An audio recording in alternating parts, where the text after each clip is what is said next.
Hello, it's PSYCHOCORE, Wholeness Through Integration. There are moments in life when we pause and ask, who am I, really? It's not just a casual question. It arises in quiet hours, in times of transition, or in the middle of inner conflict. We sense that there's more to us than what we show the world, something deeper, more complex, and perhaps more real. Carl Jung, the Swiss psychiatrist and founder of analytical psychology, believed that the answer to this question lies in what he called individuation, the lifelong process of becoming who we truly are. And at the heart of this journey is the integration of opposites, the conscious and the unconscious, the light and the shadow, the person we believe we are, and the parts we've forgotten, denied, or never fully understood. Jung saw the psyche as a vast and layered structure. At the top is the conscious mind, what we're aware of, what we think, say, and do. Below that lies the unconscious, a mysterious realm filled with forgotten memories, suppressed desires, ancient instincts, and symbolic images. Most people live primarily in the conscious realm.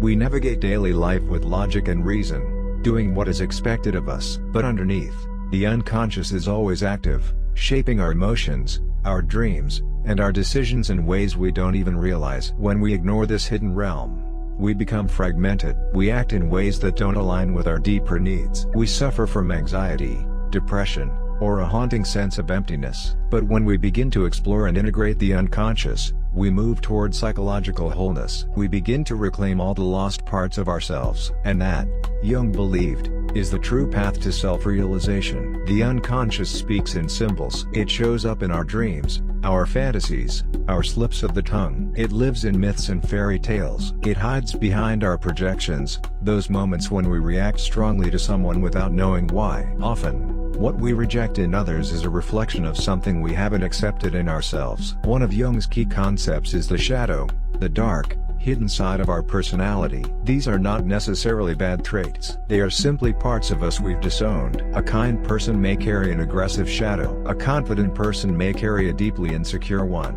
To become whole, we must meet the shadow, not to act it out, but to understand it, to bring it into consciousness and accept that it, too, is part of us. Another important figure in Jung's map of the psyche is the anima and animus, the inner feminine in men, and the inner masculine in women. These archetypes represent the opposite qualities we often lack but need in order to balance ourselves. For a man, the anima might appear in dreams as a mysterious woman, calling him to feel, to love, to surrender. For a woman, the animus may take the form of a strong, guiding male figure, urging her to speak up, to act, to claim power. Integrating these figures brings harmony between the masculine and feminine within. But the most profound symbol in Jung's psychology is the self, a deeper center beyond the ego. The self is not just who we think we are, it is who we are meant to become. It holds all opposites together. It is the source of inner guidance and meaning. Jung believed that when we move toward the self, we experience synchronicity, a sense of being led,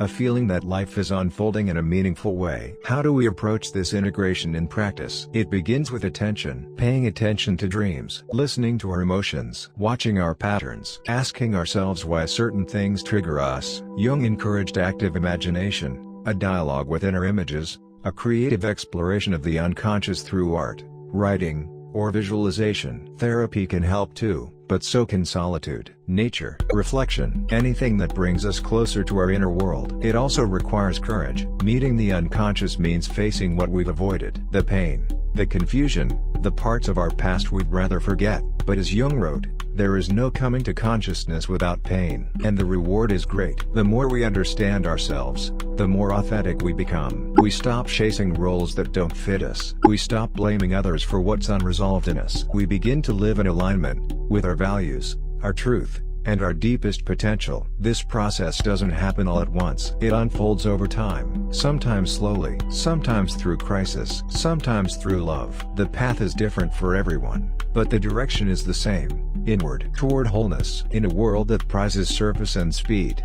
this journey can feel lonely, but it is sacred. It is the quiet work of becoming real. And each step we take toward the unconscious is a step toward freedom, not the freedom to escape who we are, but the freedom to embrace all of it. Imagine standing at the edge of a vast inner sea. The conscious mind is the shoreline. The unconscious is the deep water. Most of the time, we stay near the shore, but once in a while, something calls us deeper. A dream, a crisis, a longing. If we answer that call, we begin the journey of individuation. We begin to swim into our own depths. And eventually, if we are patient and brave, we may come to know the self, not as a concept, but as a living experience. A sense of being whole. A sense of coming home. So the next time you feel lost or fragmented, remember Jung's vision. The way forward is not outside, it is within. The path to self-realization lies in uniting the conscious with the unconscious, in welcoming all that you are. Because true harmony is not about perfection, it's about integration. And wholeness,